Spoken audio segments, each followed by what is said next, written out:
welcome to our Sabbath service at St. Paul's Emmanuel Community Church here in Englehart. You may not read it or watch it on the Sabbath, but that's all right. Sabbath, I think, can truly be any day of the week, whichever we set aside. We had a conversation when we were recording the music last Wednesday about if Ian would retain his ability to play all of his musical instruments if he ever got Alzheimer's. I'm not starting a rumor here. Ian doesn't have Alzheimer's, but if he ever got Alzheimer's. Then I was pursuing my bookshelves and I found a book called The Rebirthing of God by John Philip Newell.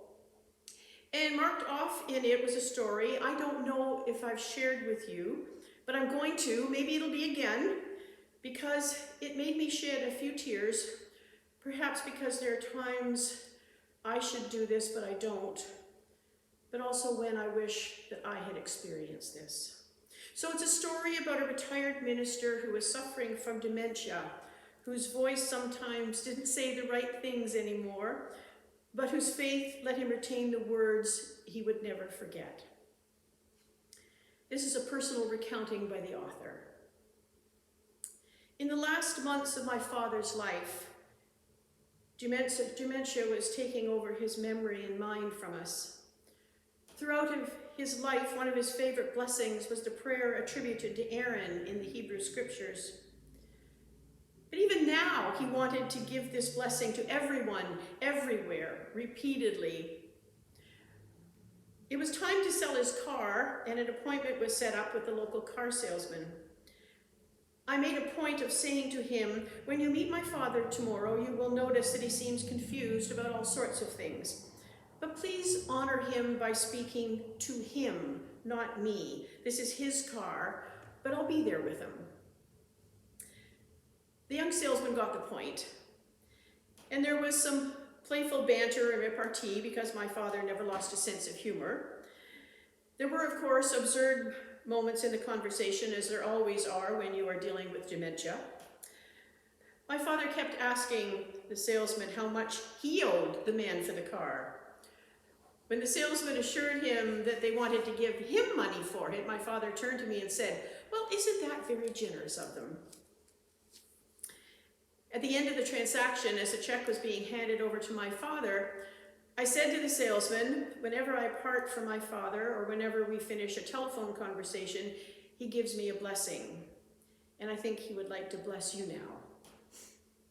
So there we were, standing in the middle of a car showroom, and my father took the salesman's hand and he looked straight into his eyes and he said, "The Lord bless and keep you. The Lord make his face to shine upon you and be gracious to you. The Lord lift up his countenance upon you and give you peace."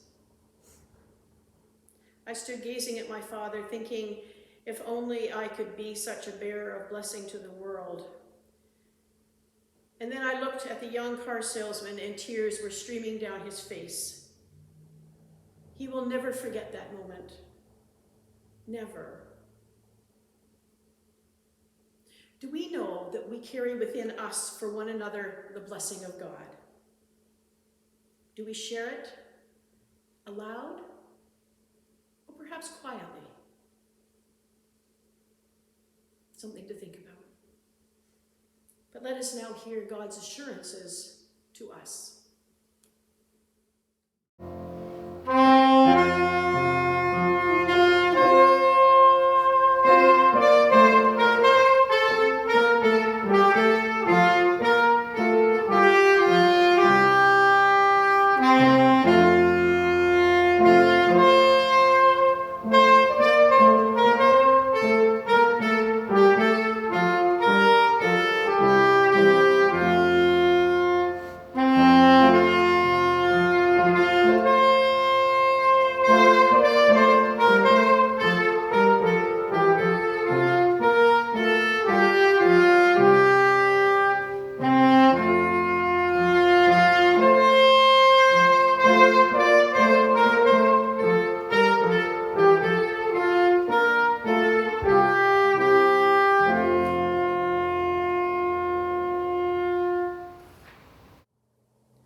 we could be resentful, we come to give thanks.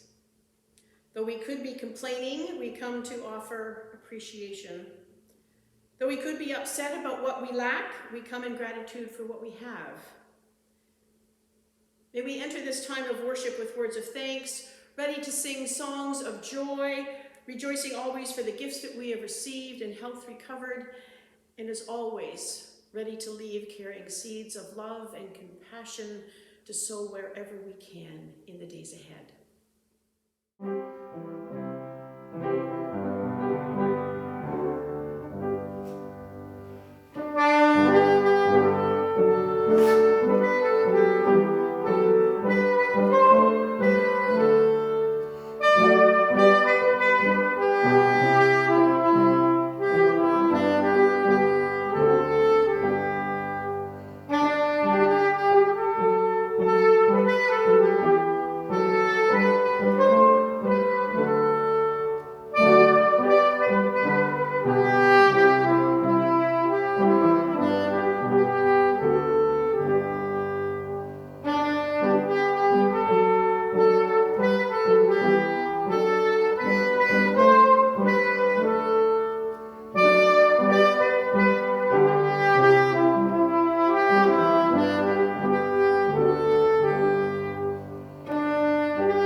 Jesus,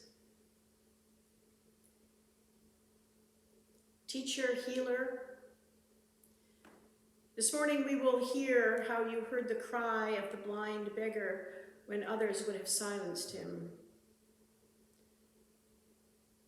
So our hope is for you to teach us to be like Bartimaeus, persistent in prayer, always spoken with the courage to ask plainly what it is we need from you, not only this morning, but every morning, even perhaps before our feet hit the floor.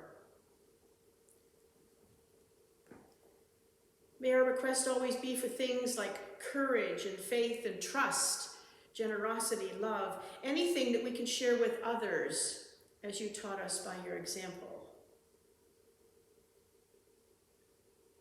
So now we open ourselves to your inspiration, but beginning with this prayer and adding the one you gave us that bind us into one community.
Imagine you're a soldier in World War II.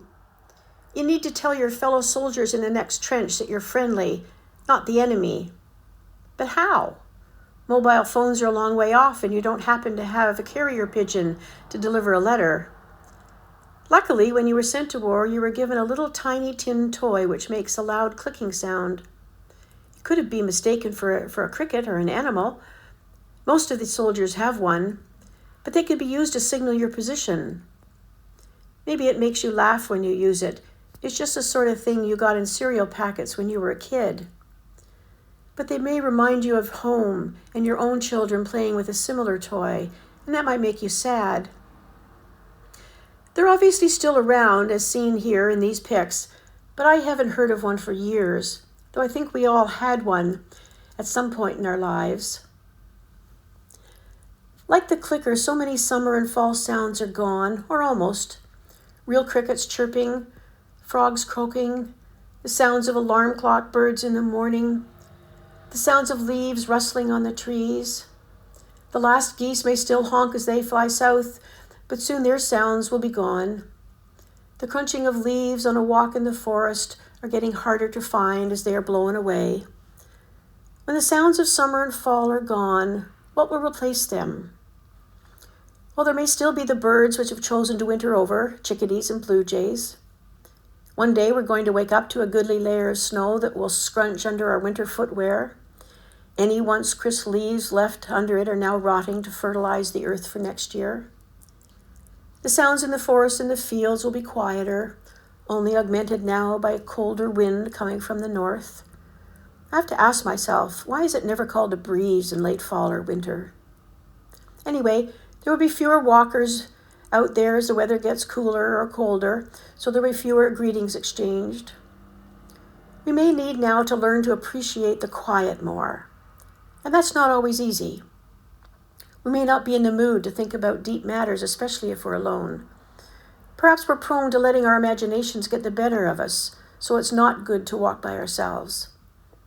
Perhaps we'll have to work at identifying the presence of God in the natural world around us, to listen, to hear the voice of God speaking to us and the sounds that remain, to see the signs of God at work in the frozen earth, the crisp air, the icy water, that will always need our care and attention if we are to survive. In the quiet, there will always be time to renew our friendship with the one who created it all and placed us as its stewards, but perhaps now in new ways. The quiet work in Forest Church is now beginning as we move from fall into winter.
The introduction to this week's Bible reading asks us, when we pray needing help, do we pray simply, maybe just one line?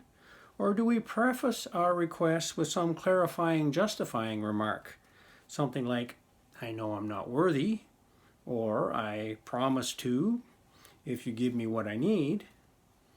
Listen for how Bartimaeus words his request. They came to Jericho. As he and his disciples and a large crowd were leaving Jericho, Bartimaeus, son of Timaeus, a blind beggar, was sitting by the roadside. When he heard it was Jesus of Nazareth, he began to shout and say, "Jesus, Son of David, have mercy on me." Many sternly ordered him to be quiet. But he cried out even more loudly, "Son of David, have mercy on me." Jesus stood still and said, "Call him here." And they called the blind man, saying to him, "Take heart, get up, he is calling you." So throwing off his cloak, he sprang up and came to Jesus. Then Jesus said to him, "What do you want me to do for you?"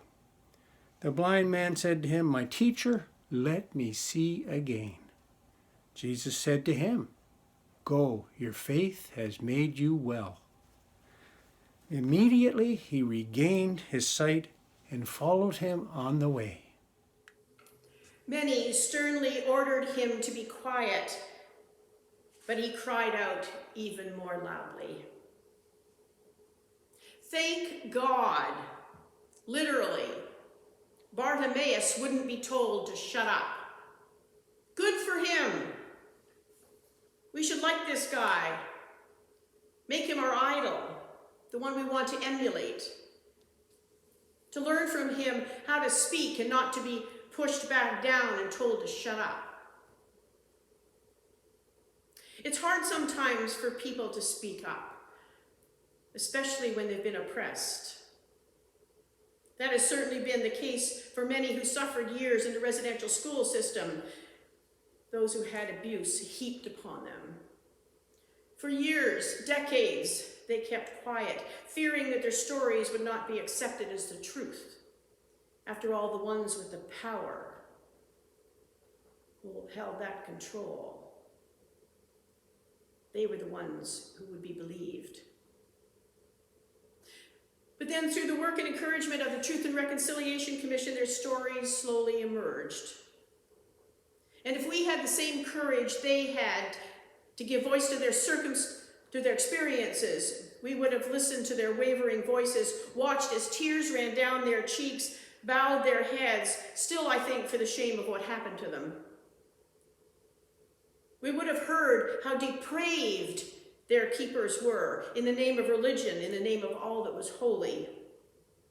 If we had their courage as they shared memories that they could never erase, we could not have prevented our tears from falling, our heads hanging in shame. The sad truth, is that some of us did know what was happening and didn't speak up. It's not our business. Or worse, they agreed with what was going on. Take the Indian out of the Indian, those savages. There were a few that did, like Dr. Peter Bryce in 1907. But what he shared was ignored. Speaking up would have put them in a tough spot. Maybe they tried to justify it all by saying that they thought they saw something, but they weren't quite sure, so best not to rock the boat. But that had to change. And the Truth and Reconciliation Commission gave the oppressed permission to speak, to name their abusers, to speak of the atrocities that they had endured. Kudos to them for having the courage to speak up. It was truly painful to do, as we saw. Hopefully it helped a little in their healing. A story was recently shared on CBC by a woman who had been a resident at the Edmonton Indian Residential School in the early 60s. She was one of the few who did have the courage at the time to do something about the condition she was forced to live in. Finally, after opening hundreds of cans of spork, which was a truly foul-smelling concoction, to feed her fellow residents, with only lumpy oatmeal for breakfast and a single egg at lunch, she found herself working in the staff kitchen. And there she saw what food they ate. Chicken and pork chops and steak, fresh fruit, vegetables, bread and butter, dessert. And it turned out that she had had enough. She'd reached her breaking point. In this recounting of what happened, she tells how she led her fellow students on a full-scale riot, overpowering the staff, taking over the school, until the police finally put down their resistance. She said, "I felt I now had the power that was taken from me," and she felt good about it. While it may have felt good at the time, she says that she never did recover, even though she was sent home that night of the riot. But there, she said, "I felt like I didn't even belong here. None of us residential school students were ever welcome back home." Please take time to listen to or read this radio documentary. It's titled Tasting Freedom, which can be found on the CBC News app in the Indigenous section, likely in other places too on the internet. Tasting Freedom. How often have we felt like we were required to keep silent? As kids, how often were we asked to keep our voices down lest we annoy the adults, disrupt their conversation, their quiet time? Doesn't it worry us if kids aren't enjoying time, especially outside? Isn't that what we've talked about since the techie age that has kept them glued silently to their games and iPads and iPods and all those things? Remember those of us who are older, how we and our kids played outside for hours. We knew they were all right by all the yelling. We should have been more concerned if we couldn't hear them. Listen to this story, not mine, from a few years ago. When someone attempted to rape me in my freshman year, I asked my college for help. But instead, I was basically advised to keep quiet. I shouldn't formally report the assault, I was told. Despite my clear and repeated no, school administrators cast the whole event as a misunderstanding among friends. In short, I was told to be a good girl, and for 4 years I listened. We must never complain or make trouble. Keep quiet instead. Shh. As adults, how often have we told someone under our breath to be quiet? Maybe they were talking about something that didn't interest, or we'd already heard the story, or we'd just like some quiet time, something like those people that want our children to be quiet as they are yelling out on the street, having a good time. Political people often give answers to questions put to them by TV interviewers that don't even touch the subject of the question. Probably because it's too embarrassing to admit the truth. And we just have to sit there on our side of the TV muttering as the crowd told Bartimaeus, "Oh, be quiet if you're not going to answer the question." I'm sure that was muttered many times during the last election. Or how often do we want to silence others, convinced that their cries for oppression are not worthy of God's attention, or ours as God's servant people? We ask, why did those refugees want our help? They should have stayed in their own country. We might have helped them there. How often do we keep silent, afraid to speak out, to risk sharing our opinion, to ask the hard questions that need to be asked? It was wonderful watching Katie Simpson, CBC news reporter on Power and Politics, a couple of weeks ago. She put the Premier of Saskatchewan on the hot seat doing just that. She repeatedly asked him to answer her question that he kept avoiding. She may not get another interview with him, but it was really fun to watch. Why do we keep silent? Often it's because we fear rejection or anger of people, maybe even our friends, or we don't feel qualified to speak up, even if it is just to ask a clarifying question or maybe just to get the conversation started. Another reason some may stay quiet is that they might be afraid that they don't deserve what they want or need. I expect that's what was behind the crowd's order for Bartimaeus to be quiet. You don't deserve Jesus' attention. You are the bottom of the least. Frankly, I don't know why Bartimaeus spoke up right then. I wonder what gave him the courage. Had he heard about Jesus and his healing and was waiting for the day he would finally pass by? How long had he been sitting there? A day, a week, a month, years? And when Jesus arrived, did Bartimaeus really think that the crowd that usually looked down on him were going to let him through and speak to Jesus? He must have been at the point of no return, tired of having been shoved out of the way, considered unworthy of their help. He must have taken all of his strength to make himself heard. But he did. His faith was revealed. I don't know how it happened, or indeed, did this really happen? Why do some get healed and others don't? It's a huge question if we take this account literally. Or was it a story, a myth, about what the strength of one man's faith could look like when all else failed him? We are often so quiet about our faith, our church, and the role both play in our community, our country, and the world. Are we helping others or ourselves by being quiet about what the truths it holds? I'm not talking about doctrines and the like. I'm thinking about the way Jesus is wanting us to live, caring for those in need, demanding justice for those kept down, or whose voices have been silenced by those with the power and the control. Truth quieted results in captivity. Truth silenced will end up in imprisonment. Truth shushed leads to bondage. At some point, at some time, someone needs to speak the truth. At the end of the day, there's only so much we can take. There's only so many times that someone can say, "Be quiet," before we should be able to say, "No, I can't be quiet. I will not be silenced, and don't you dare to try and silence me, to shut me up." A couple of weeks ago, a third-year student at Queen's University saw images of signs hung on houses where students live circulating on social media. He decided to go to one of the homes to ask the people to take it down. He wasn't willing to let the matter rest.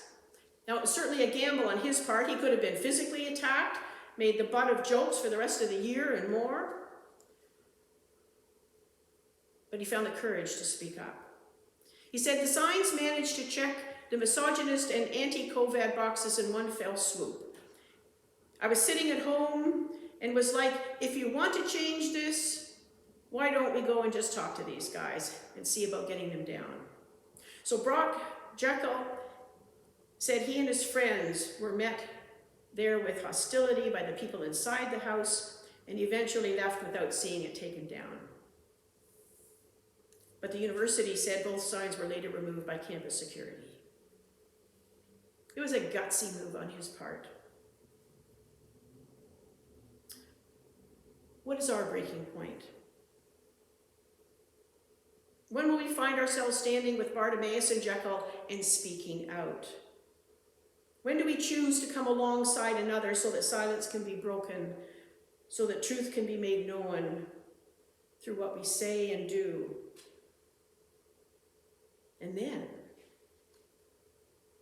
lives can and will be changed.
Jesus was both a gift and a great giver.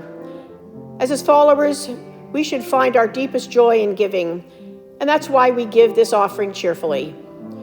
We make our offerings small and large with the hope and confidence that all we do, all we offer, all we say, all we think, and all we hope will be the source of expressions of God's love, justice, character, of mission and reign. May God's will be done on earth as it is in heaven, through us, alongside us, despite us, and for us.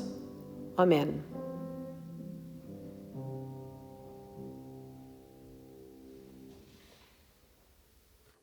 Just an announcement or two. We're going to be having a book discussion on the book Waiting for the Last Bus. It's about issues of how we approach death. Do we approach it fearful? Do we look back and regret the lives that we've lived, the choices that we've made? There are a number of questions that we might want to consider. So we're trying to figure out a day, a time. It's always hard. Some of us, surprisingly, have busy lives. Some of us don't feel as if we are being busy. But anyways, we were talking about Wednesday, Thursday, or Friday morning, perhaps Friday afternoon. Even Thursday afternoon would be a possibility. So please let me know if you'd like to discuss the book. And the board had a very good meeting the other day, and some decisions were made, and so things are going ahead. We're going to prepare eventually for our return to the church. We're still a little bit up in the air. The numbers here in Temiskaming District don't look good. Even in Englehart, they don't look good. So we do want to continue to be careful, to not put ourselves in a place where we might regret. So so if there's any concerns you have, please feel free to get in contact with any member of the board or myself, and we'll help you along with what concerns you. Now let us have a conversation with the one who guides us in all we are doing. So many days we are like the blind beggar in Mark's Gospel. We sit on the side of the road hoping to hear the sounds of your coming. We're worried that we will not make it. We are sick and cannot get well. Our hearts have been hardened. We find it difficult to love, to heal, or to forgive. We feel as if we are misunderstood. Help us to find the strength to get to the other side.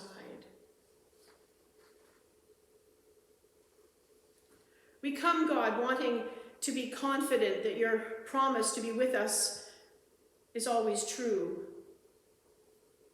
Confident that you are greater than the trials we face. Confident that we are secure in the palm of your hands. So we come to you today like blind Bartimaeus, who sat on the side of the road to Jericho, knowing that you love us and have not forgotten our needs. I say that, we say that, but then there are other times when we do doubt, darker times. Forgive us when they envelop us,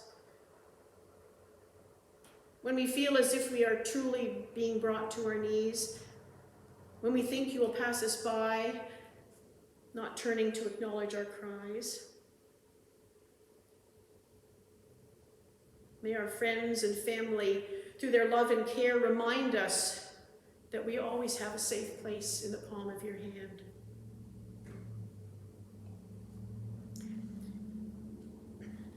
If we opened our eyes to see and absorb what our ears heard this week, sadness, disillusionment, cynicism would have claimed our minds and hearts.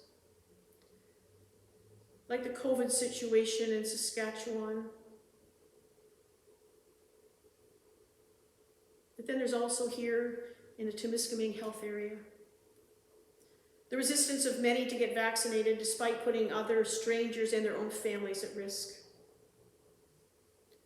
The water situation in Iqaluit. The kidnapped mission workers in Haiti and others who found themselves in the same circumstance.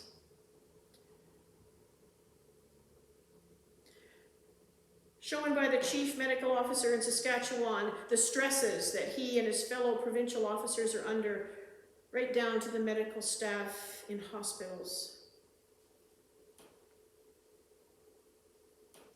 And the Queen as she recovers at home.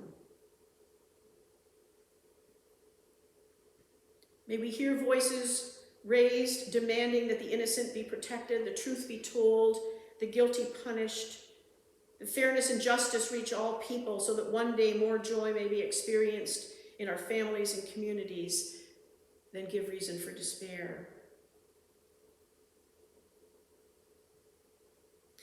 Closer to home, we keep in our prayers those who are stressed because of health concerns, or worried about possible supply shortages in the near future. Bigger issues like climate change that doesn't seem to be being addressed with any great seriousness. Those healing from surgery or waiting for surgery. Those caring for their loved ones who may also know that they are loved. And for those making decisions on behalf of our congregation.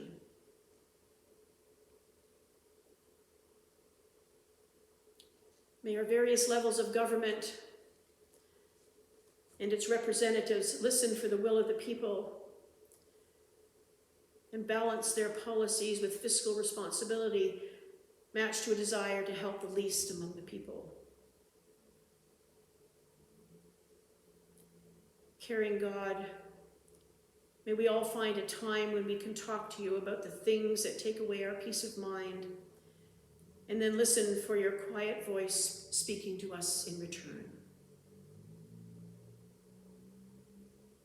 These are the things that we hold up to you today,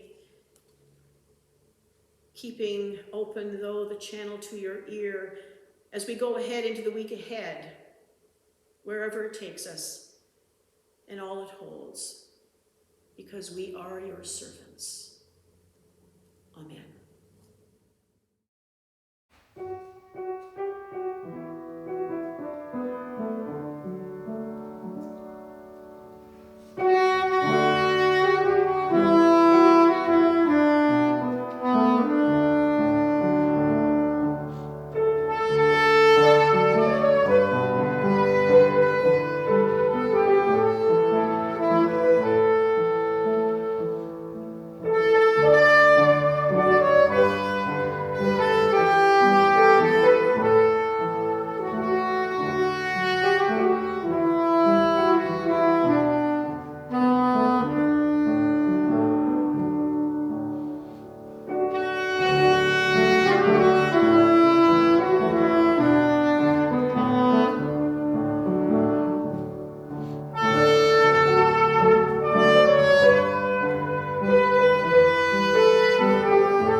And now may God bless and keep you.